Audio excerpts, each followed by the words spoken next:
Hey guys, this is Mike the Vendor again. I just wanted to reach out and share another topic that came to my mind. I was watching a couple shows on YouTube, and somebody touched on a topic, and it brought up something else that I'm rather passionate about. If I had to guess, it'd probably be my second most passionate what's it called topic, other than the key to the two-parent household, which I think is the number one issue facing America. Number two thing that we can do to improve our country on the whole, I believe, is reform some campaign finance laws. And I know that seems a little bit obscure to some people, but I personally believe that if we went with the campaign finance laws that it's only really one law, just one thing that we need to change. And I think it would go a long, long way towards fixing our political system, which would go a long, long way towards fixing a lot of the issues that we face here in America right now. Because these political elites that they don't care about you or me or anyone else out there. If we could do this, we would be able to get rid of a lot of them, and remove them completely and totally, which is something we just desperately, desperately need. There's so many career politicians that are just absolutely horrible, horrible individuals. And I think this would go a long way towards getting rid of a lot of them.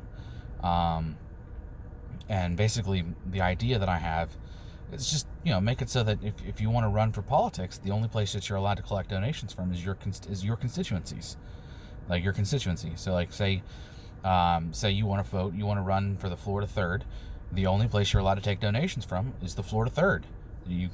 People in California, people in New York shouldn't be allowed to donate to people who, to politicians in the Florida 3rd. Because if you cannot convince the people that are supposed to vote for you to pay you money, then you won't have money. And if you don't have money, you can't run your campaign. And I'm sorry, bud, that means that you're not going to be a politician, or at least not one that wins, which I think would go a long, long way towards helping out getting rid of a lot of people. Like a great example is people like what's it called, like AOC. Her donations are overwhelmingly, like, if you look at them when she releases those stuff for her campaign finances, her donations don't come from her district. Her donations overwhelmingly come from outside of her district. Now, that's not to say she wouldn't probably still be able to win her district, because it's an extremely left-leaning district that they have what's it called, like Nancy Pelosi said, you could put a D on a glass of water and it'd win in her district. But if she couldn't convince her people to vote for her or to give her money, and someone else could, and then that's what they're going to see is on their commercials. It's what they're going to see is this person's commercials, this person's facts, and that's just a fact of life. If you, as a politician, cannot get your message out because you don't have any money, you will lose.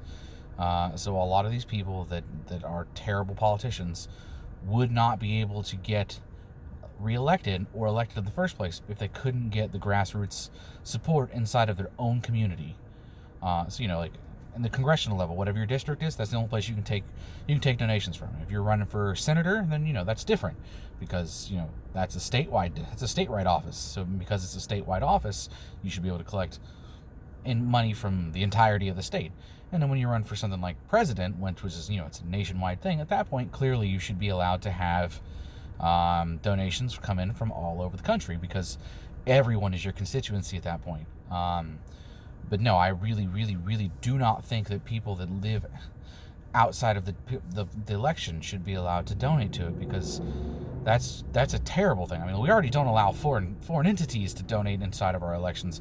Why would we allow the logic makes perfect sense to remove people that don't vote for that from being able to donate to it. Like, you shouldn't have Michael Bloomberg able to donate just stupid amounts of money all over the country to just innumerable amounts of people that he agrees with, when most people don't agree with him. And it's clear that most people don't agree with him, because the man could not get elected nationally.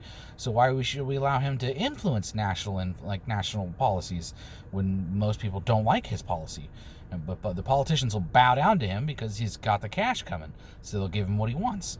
So I basically think that if you can't get your constituents to donate money to you, you should not be running for politics. And I think if we got rid of, that particular thing, that if we got rid of what's it called, the ability to donate outside of your district, then it would go a long, long ways towards cleaning up our political system.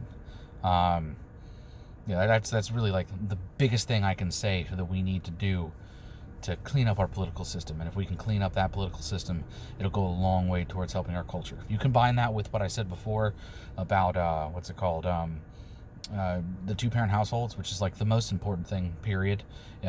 Raising children in two-parent households it's just like exponentially better. There's no other way to put it. It's way better for a kid as long as you don't have one of the parents as an abuser. Then there's just no comparison to how good it is. And for multiple reasons. One, it's better for the kid, like emotionally. It's better for their emotional stability. It's better for their livelihood, like emotionally. But it's also better for their livelihood long term, economically. A lot of the problems that people are facing with, especially minority communities, a lot of the problems they have with, being stuck poor for forever, which everyone blames on racism. Probably the biggest connection to it is the fact that you don't have, in these communities, you don't have their people, they don't have their families being raised in a nuclear family. They don't have two-parent households. You end up with much higher percentages of them being raised in single-parent households, and then even if not just single-parent households, you have like the two parents won't be involved. You'll only have one parent at all involved, even even off on the peripheries, where if you don't have like sometimes you have like a single parent household, but both parents are still involved in the kid's life. It's just they're not together, which is better than nothing. They don't even get that in a lot of minority communities, which is just hurting them so badly. People don't realize how important that is and how much that does for you economically, because if you I'll use myself as a perfect example of this. I'm married. I have a two-person household, for a two-parent household, and I have two children.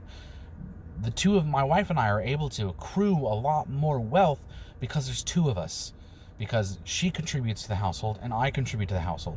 I'm the primary breadwinner. My income brings in it's our income. That's where it comes from, is my money, my work. But my wife takes care of the kids, takes care of the house, and organizes my life in ways that I'm just terrible at. So she provides me and the household benefits that we could not have without her. Because if she wasn't involved, I'd have to pay $1,000 a month for my kids to go to babysitters, on top of the fact that I've already got nearly $1,000 a month in rent, I'd have like $300 in electricity bills, and like $200 and something in your internet bill, and then, or not just your internet and your your TV, if you want to have TV, which I use Hulu instead of cable. But I like to have certain channels, so I make sure I pay to have those channels, which makes it more expensive. And then when you add in your cell phone bill, by the end of it, all my paycheck is gone. I don't have anything. I can't set aside any money to accrue wealth. Because I can't accrue wealth, if I miss even one paycheck, I'm devastated. So with that second person in that household taking a lot of that stress off, taking a lot of that slack off of me, I'm allowed to set aside a little bit of money. And over a long period of time, I start accruing some serious wealth. And if I accrue enough wealth, then I can turn around and buy a house. And if I buy that house, when I pass away, we sell, my estate sells that house, and the money that comes from selling that house gets divided between my two children, and then they got a serious chunk of change given to them. That's a massive step up in life. That's a massive help. It's sad that they've lost their father at that point, but now at least they've got some associated economical help. And single parent households don't get that. You go up there, you die, and whatever debts you have, if your kids want your stuff, it gets claimed. Like, my father's a perfect example. My father, he wasn't perfect man by any stretch of the means, and he lived a perfectly unhealthy life and made a bunch of poor decisions, and the man had no money, had no generational wealth to pass on to me when he died. In fact, he had generational debt to pass on to me and my siblings when he passed away. To the point where, he didn't own a lot of stuff, but the stuff that we might have wanted, they were like, do you want this? And if we said yes, we'd have to take his debt, which was tens of thousands of dollars. And it's like, sorry, dude, I don't want his stuff that badly. I'm not touching it. And now that debt will never get paid off. And I never got a single positive thing. I never got a single positive reinforcement for my socioeconomic class from my father. because he's a single individual and there wasn't two people going into his household to start accruing. Well, okay, so he ended up with a fiance at the end there, but he wasn't with her long enough to accrue enough wealth to counterbalance his own debt. So when he passed away, like, it was nothing. Like, we got nothing. Now, if he started with her and he stayed with her for years on end, perhaps they would have accrued enough wealth that when he passed away, I would have gotten a little bit, probably not much, because my father had a multitude of children. That was his major sin was he liked women too much, and they appeared to like him back, and he had a bunch of kids with a bunch of women, so that was the problem. But like, if he had stayed with one woman his whole life, or maybe narrowed it down and then stayed with one woman for a large chunk of his life at least, then they could have accrued wealth together.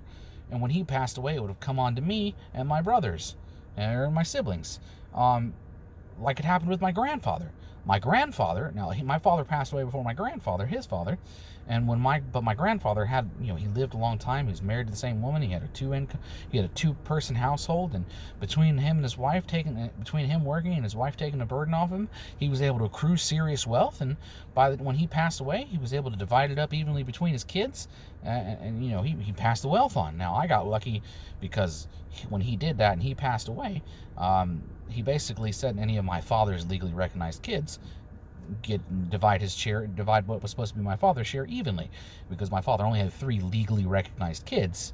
He had more, but only 3 that were his, that he claimed. Because of those 3, because I was one of those 3, I got a little bit of money from my grandfather's inheritance, and that helped my socioeconomic placeholds, but not. I didn't get anything from my father. My grandfather is an example of how to do it right, and my father is an example of how to do it wrong, because that's just it works. If you have 2 parents in that household, it'll do so much better for the kids. So I think in order to encourage that, we should enact a tax benefit for people who are parents that get married.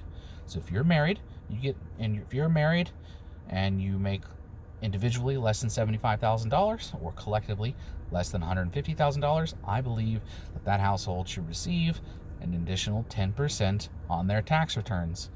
That way, you're encouraging them to get married.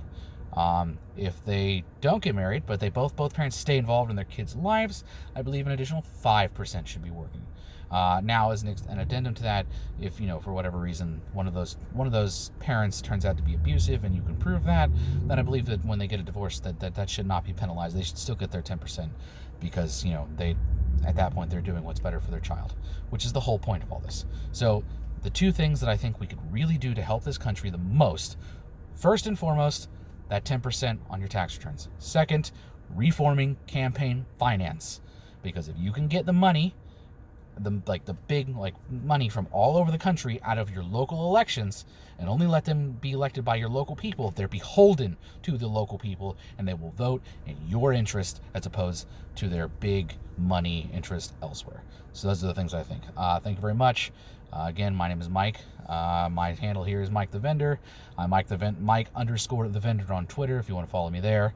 And please, it's Cowcert101 is my PayPal. If you think that my voice is something that should be heard and you want to support me, I'd greatly appreciate anything you give.